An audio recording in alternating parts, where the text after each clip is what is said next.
ಮತ್ತೆ ಲಾಕ್ಡೌನ್ ಅಂತ ಭಯಭೀತರಾಗಂತ ಅವಶ್ಯಕತೆ ಇಲ್ಲ. ಹಾಗೆ ಮೊದಲಿನ ತರನು ಮಾಸ್ಕ್ ಹಾಕೊಂಡು ಸ್ಯಾನಿಟೈಸರ್ ಇಟ್ಕೊಂಡು ಹೊರಗಡೆ ಬರ್ದಿರೋಂಥ ಪರಿಸ್ಥಿತಿ ಅಲ್ಲ. ಇದು ಎನರ್ಜಿ ಲಾಕ್ಡೌನ್ ಅಂತ.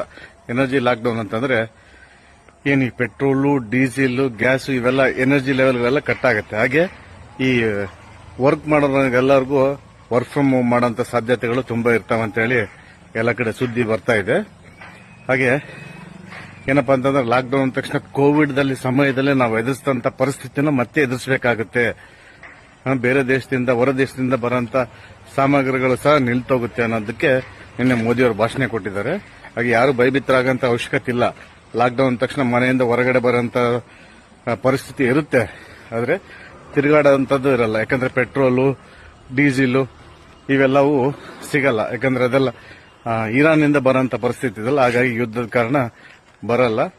ಆದಷ್ಟು ಬೇಗ ಈ ಪ್ರಾಬ್ಲಮ್ ಸಾಲ್ವ್ ಆಗುತ್ತೆ ಅಂತೇಳಿ ತಿಳಿತಾ ಇದೆ. ಇಲ್ಲಾಂದ್ರೆ ಮತ್ತೆ ವರ್ಲ್ಡ್ ವಾರ್ 3 ಆಗೋ ಚಾನ್ಸಸ್ ಸಹ ಇರುತ್ತೆ. ಹಾಗಾಗಿ ಪೆಟ್ರೋಲ್ ಬಂಕ್ ಅಲ್ಲಿ ಇವತ್ತು ನಾಳೆವರೆಗೂ ಇರುತ್ತೆ ಅಂತ ಸುದ್ದಿ ಬರ್ತಾ ಇದೆ. ಆದಷ್ಟು ಬೇಗ ನೀವುಗಳೆಲ್ಲ ಪೆಟ್ರೋಲು, ಡೀಸೆಲ್ ಎಲ್ಲ ಸ್ಟಾಕ್ ಮಾಡಿ ಇಟ್ಕೊಳ್ಳಿ. ನಿಂತರೆ ಒಳ್ಳೇದು, ನಿಂತಿಲ್ಲ ಅಂದ್ರೆ ಎಲ್ಲದಕ್ಕೂ ಸಿದ್ಧತೆ ಆಗಿರ್ರಿ ಅಂತ ನಿನ್ನೆ ಮೋದಿಯವರು ಹೇಳಿದ್ದಾರೆ.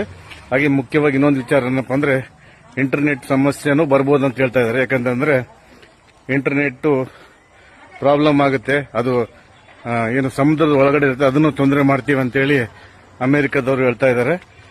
ಹೀಗಾಗಿ ಎಲ್ಲದಕ್ಕೂ ರೆಡಿಯಾಗಿರಿ ಅಷ್ಟೇ ಹೇಳೋದು. ಭಯಭೀತರಾಗಂತ ಅವಶ್ಯಕತೆ ಏನಿಲ್ಲ. ನಮಸ್ಕಾರ.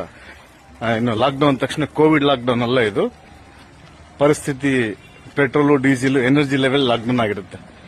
ಹಾಗಾಗಿ ಎಲ್ಲರೂ ಮುಂಚಿತವಾಗಿ ಎಲ್ಲ ಪ್ರಿಪೇರ್ ಆಗಿರಿ. ಆದಷ್ಟು ಬೇಗ ನಿಮ್ ಗಾಡಿಗಳಿಗೆ, ಕಾರುಗಳಿಗೆ ಪೆಟ್ರೋಲು, ಡೀಸೆಲ್ ಈಗ ಅವೈಲಬಲ್ ಇದೆ. 27ನೇ ತಾರೀಕು ಮೇಲೆ ಅದನ್ನು ಸಿಗಲ್ಲ. ಸಿಕ್ಕರೇನು ನಮ್ಮ ಹತ್ರ ಇದೆ ಡೀಸೆಲ್, ಪೆಟ್ರೋಲು, ಅದನ್ನ ರೇಟ್ ಜಾಸ್ತಿ ಮಾಡಿ ಮಾರುವಂತ ಸಾಧ್ಯತೆಗಳಿರುತ್ತೆ. ಹಾಗಾಗಿ ಹೀಗೆ ಅವೈಲಬಲ್ ಇದ್ರೆ ನೀವು ಪೆಟ್ರೋಲ್, ಡೀಸೆಲ್ ಸ್ಟಾಕ್ ಮಾಡಿ ಇಟ್ಕೊಳ್ಳಿ. ವಾರ್ ನಿಲ್ಲಂತ ಚಾನ್ಸಸ್ ಇದಾವೆ ಅಂತ ಹೇಳ್ತಿದ್ರೆ ನಿಂತ್ರೆ ಒಳ್ಳೇದ, ನಿಂತಿಲ್ಲ ಅಂದ್ರೆ ಏನ್ ಮಾಡಕ್ಕಾಗಲ್ಲ. ಎಲ್ರಿಗೂ ನಮಸ್ಕಾರ. ಜೈ ಹಿಂದ್, ಜೈ ಕರ್ನಾಟಕ.